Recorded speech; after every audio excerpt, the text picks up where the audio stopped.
Je te donne un conseil de stand-up par jour. Aujourd'hui, on va voir comment écrire une intro qui fait rire dans les 30 premières secondes. Alors, les 30 premières secondes ne servent pas à montrer que tu es drôle. Elles servent à installer la confiance avec le public. Quand le public rit une première fois, même légèrement, il devient beaucoup plus disponible pour la suite. Le rire appelle le rire. Et une intro réussie crée cet effet-là. Une bonne intro doit faire 3 choses en même temps. Elle doit 1.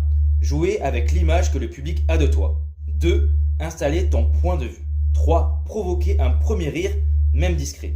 Je vais te montrer un très bon exemple avec Umut Cocker à Montreux. Regarde bien ces 20 premières secondes.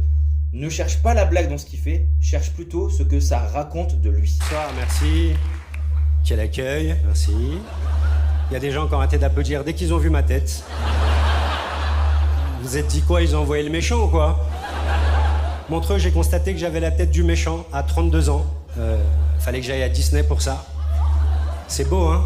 Tous les enfants me regardaient. Oh là là, maman, je peux prendre une photo avec Jafar, s'il te plaît?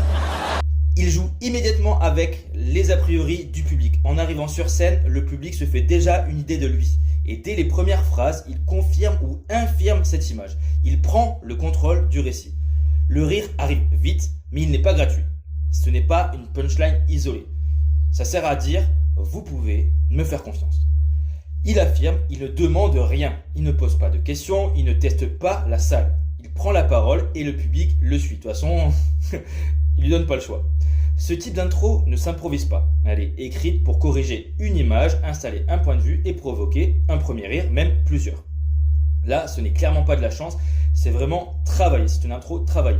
C'est une intro qui a été écrite phrase par phrase, image par image. Alors maintenant, c'est à toi. Écris une intro en une phrase qui joue avec l'image que le public peut avoir de toi et teste-la volontairement sur scène.